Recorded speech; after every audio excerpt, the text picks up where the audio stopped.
प्रिय साथियों, सनातन धर्मियों, हिंदू धर्म के रक्षकों, मैं सुरेंद्र मिश्र MA समाजशास्त्र गोरखपुर विश्वविद्यालय गोरखपुर वरिष्ठ नागरिक वतस्पुत्रीय ब्रह्म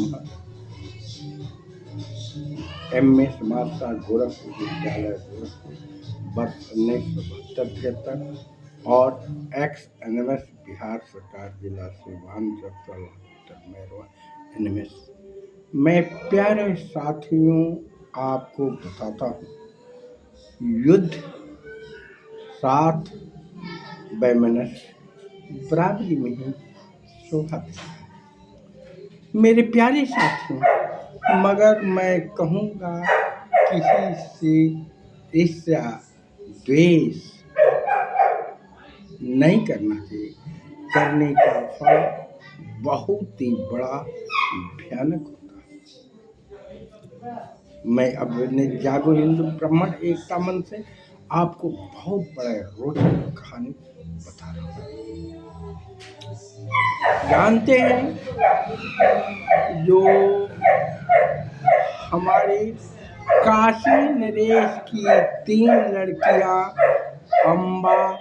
अम्बे अम्बालिका थी। स्वयंवर रचा हुआ था। स्वयंवर में जब स्वयंवर रचा गया था तो देश देश के खूब लोग आए, और आना ही चाहिए जिसको इनवाइट किया जाता है। पहले की परंपरा थी, द्रौपदी का भी विवाह वैसे हुआ था। राजा जनक की पुत्री सीता का भी विवाह वही से हुआ था। पांचाली मतलब कि विजय के स्वरूप लड़कियां मानी जाती थी और लोग युद्ध में विजय होकर के लाते थे। जब भीष्म पितामह अंबिका अम्बालिका को वहां से लाते हैं। अम्बे जानते हैं एक दूसरे से लव मैरिज की थी। लव मैरिज भीष्म पितामह तो जानते नहीं हैं, उसके काशी नरेश स्वयंवर की रचना कर दिए। भीष्म पितामह जो कि आप जानते हैं गंगा पुत्र देवव्रत और 8 वसुओं के भाई थे, और ये जवान के पक्के मर्माज्ञ धर्म विशेष बहुत ही ज्ञाता विद्वान और धर्मपरायण थे।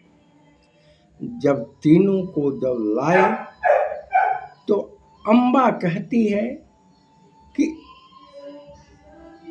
प्रिय गुरुदेव समान, मैं एक अन्य नरेश से प्यार करता हूँ, तो मैं अपने से करता था, इसलिए मैं किसी से अपने पिताजी से नहीं बताया।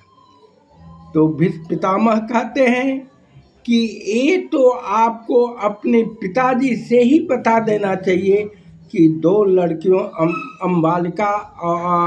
अम्बालिका से का ही स्वयंवर रचा जाए, मेरा नहीं।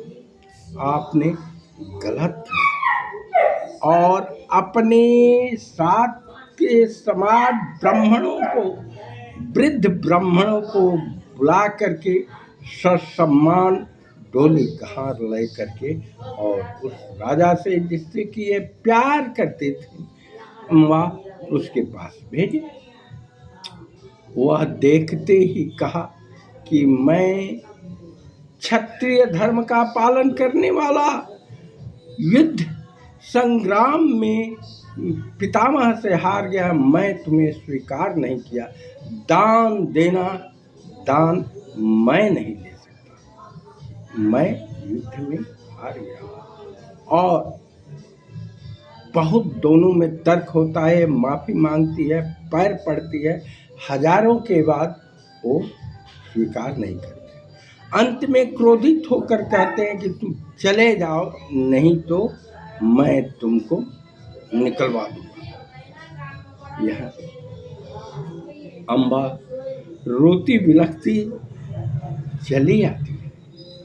अम्बा के आने पर अम्बा प्रतिशोध से जलती है और भीष्म पितामह को दृढ़ प्रतिज्ञा संकल्प लेती है कि मैं इनका जड़ से समाप्ति करूंगा, अर्थात नाश करूंगा।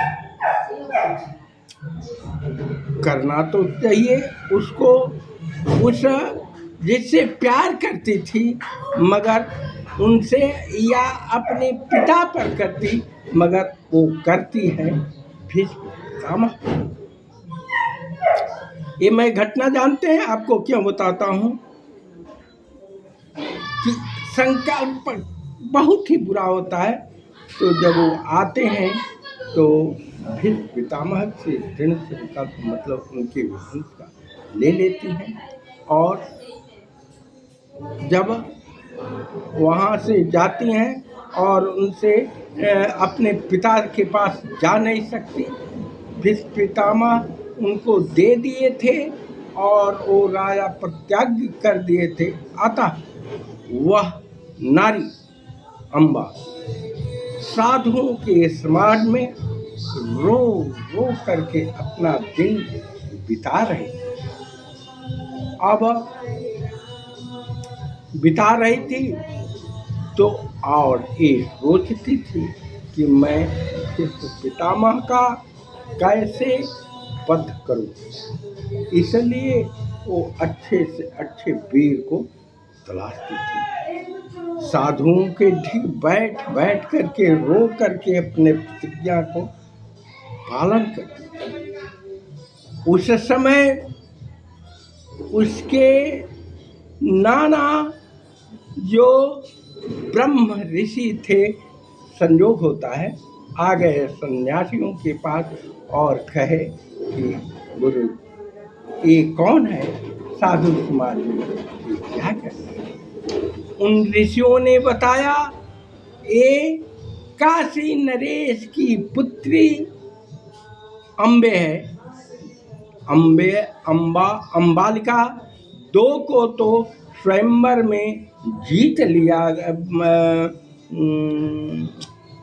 भीष्म पितामह ले गए, अपने एक का गुरुकुल में दान दे दिए, मगर मैं इनको इसलिए नहीं रख सकता कि एक किसी दूसरे लड़की से, राजा से आसक्त थे। राजा के आसक्त होने के कारण मैं इनका परित्याग किया हूँ। तो कहे कि काशी नरेश अर्थात मेरी भगनी हुई, मैं इनका दुख हरण करूँगा। तो फिर जब अपने भगनी और मामा का ये लगा लेती हैं, तो मामा और भगनी का संबंध बहुत बड़ा होता है। उन्होंने कहा कि तुमको तो भीष्म पितामह पर न करके काशी नरेश अर्थात अपने पिता पर करना चाहिए, और उन पर नहीं करती हो तो उस नरेश पर करना चाहिए जो तुमको परित्याग किया। कहा कि तो अम्बे कहती है मैं उस समय लज्जा बस पितामह से नहीं बता पाई, और भीष्म पितामह प्रतिज्ञा करके ही अम्बालिका के से किए। तो अम्बे और अम्बालिका तो स्वयंवर में जीती हुई थी, मैं उससे लव करती थी, तो पिता से शर्म के अनुसार नहीं बताई कि मेरा लव चलता है। तो पिता का दोष है, नहीं तो तुम्हारा दोष है। तो कह रही है अम्बे कि नहीं, भीष्म पितामह मुझको एक करना ही करना होगा, उनसे त्याग लेंगे। वो कही ठीक है। इस सन्यासियों के बीच में दिग में बैठ करके तो संयोग होता है असल में ब्रह्म ऋषि से श्री परशुराम जी का शिष्य उधर से सत्संगत में ऋषियों के पास चला आ रहा था। तो कहे कि ये कौन है, तो प्रभु आप ही दुख दूर कर सकते हैं। परशुराम ऋषि से ये मिलना चाहते हैं, अर्थात वही परम ब्रह्म परशुराम जो राम से लड़े थे और जिनका पिनाक धनुष था, जिनके पूर्वजों से मेरे प्यारे साथियों, अब उस समय तो टेलीफोन वायरलेस या एक मोबाइल तो था, अब क्या समय रहता, तो मोबाइल से बात कर लेते। वो 1 मिनट में बस बाड़ी परशुराम से ये लगाए और कहे कि परशुराम जी तो ध्यान मुद्रा में है, उनसे कैसे भेंट हो सकती है। तो कहे कि अच्छा मैं एक मरतबा उनसे तार से तार मिलाता हूँ, मेरे गुरु हैं परशुराम जी। कहे कि ठीक है, रात भर बिताए, मैं सुबह उठ करके काशी नरेश के पास उस ब्राह्मणों के देव में आ रहा हूँ। अब रात बीती, परशुराम जी विंध्य पर्वत जो हिमालय के ऐसे 3 लोकों में भ्रमण करते थे, वो आए और कहे कि बोलो पुत्री क्या बात है। उन्होंने कहा कि मैं परशुराम के खून से सॉरी गलती हो गया, मतलब भीष्म पितामह के रक्त से स्नान करना चाहता हूँ। भीष्म पितामह हमको ले करके, और तो वो परशुराम जी बार बार समझाते हैं कि नहीं, दोष तो तुम्हारा है, तुम्हारे पिता का है। तो अंत में कहे कि ठीक है, मैं सुबह इसका व्यवस्था करूंगा। और परशुराम जी को बुला के कहते हैं कि अब मेरा ये आदेश है कि आपको अम्बे से शादी ही करना पड़ेगा, क्योंकि ये आप क्यों इनको बुलाए।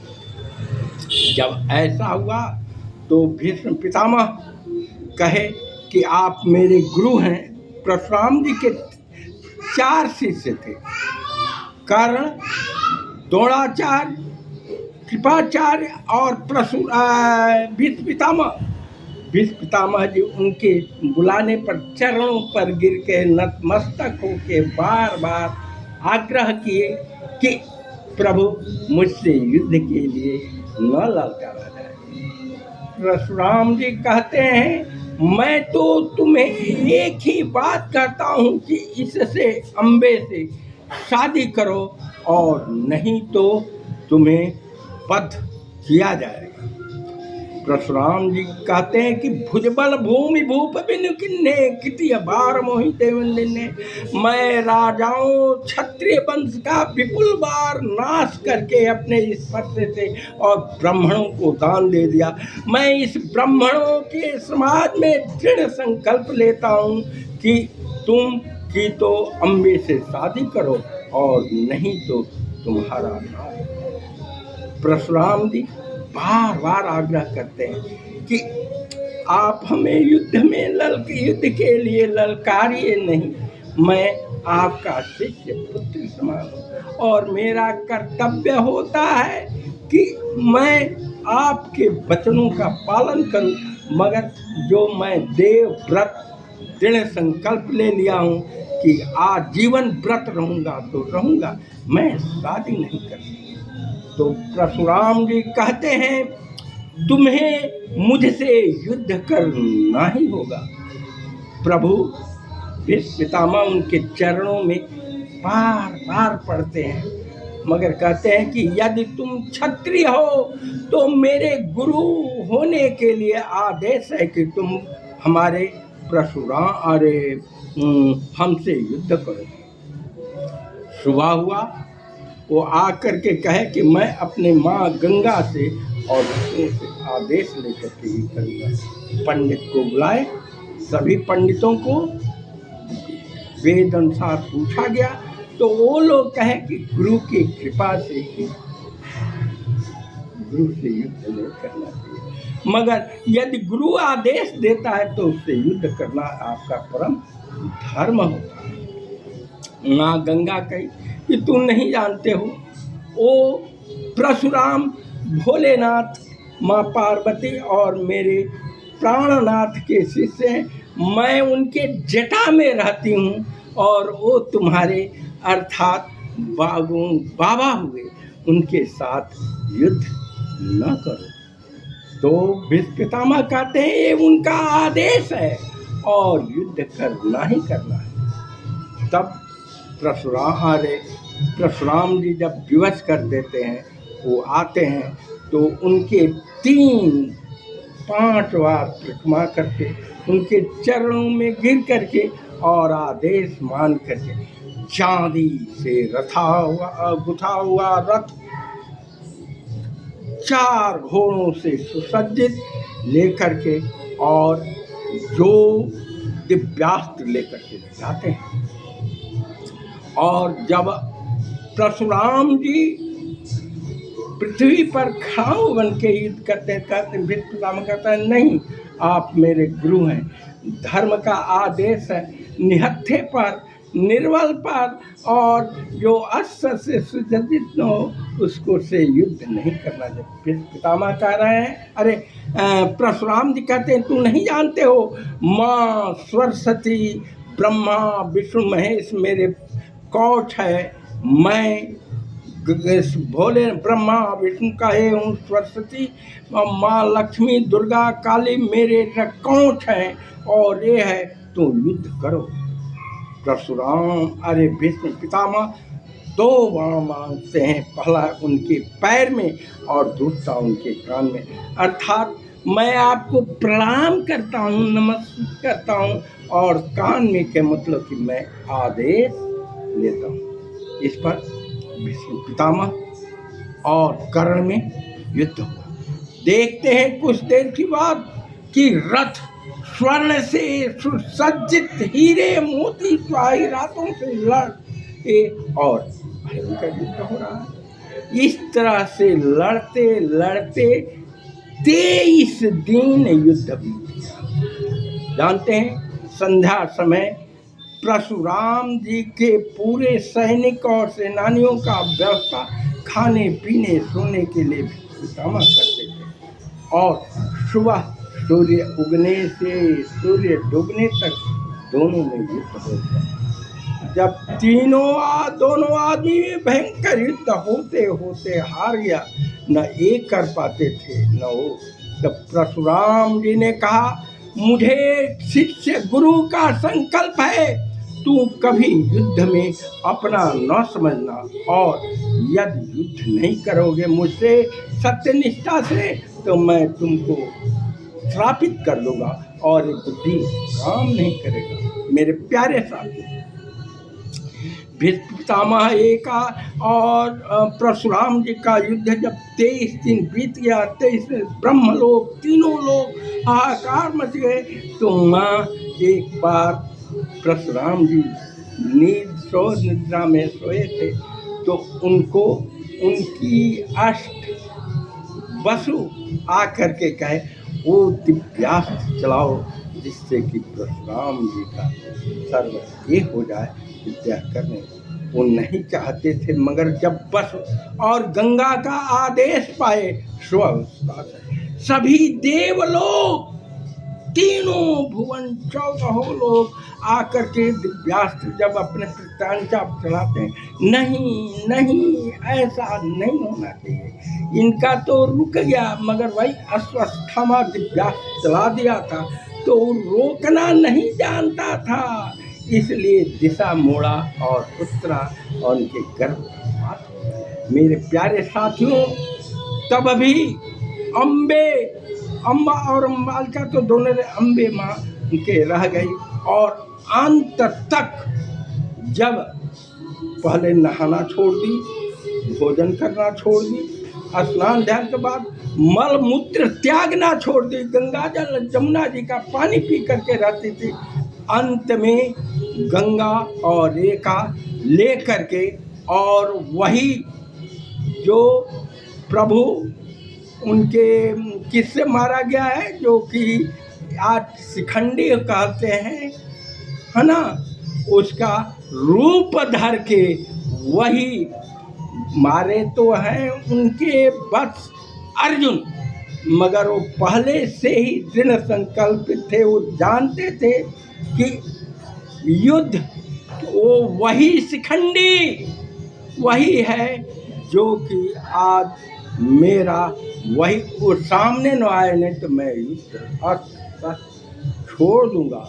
जब अंत में मल मुक्त त्याग सब कुछ उड़े गए, तो वही बीच में आ जाती है और परशुराम को अपना अस्त्र छोड़ देते। परशुराम, अरे भीष्म पितामह का अंत होता है मेरे प्यारे साथियों। मैं जागो हिंद ब्राह्मण एकता मंत्र सुनने तत्वते ब्राह्मण इनमें समासा गोरखपुर आज तो इनमें चारों मिलते हैं। मैं आपने इस चैनल जागो हिंद ब्राह्मण एकता मंत्र का सदस्य बनने के लिए आपसे बार बार निमित्त करता हूँ कि मैं आपको यह ऐसी ही अच्छी अच्छी कहानियाँ सुनाया करें और आप ध्यान से सुने। सबका कल्याण हो। जय हिंद, जय।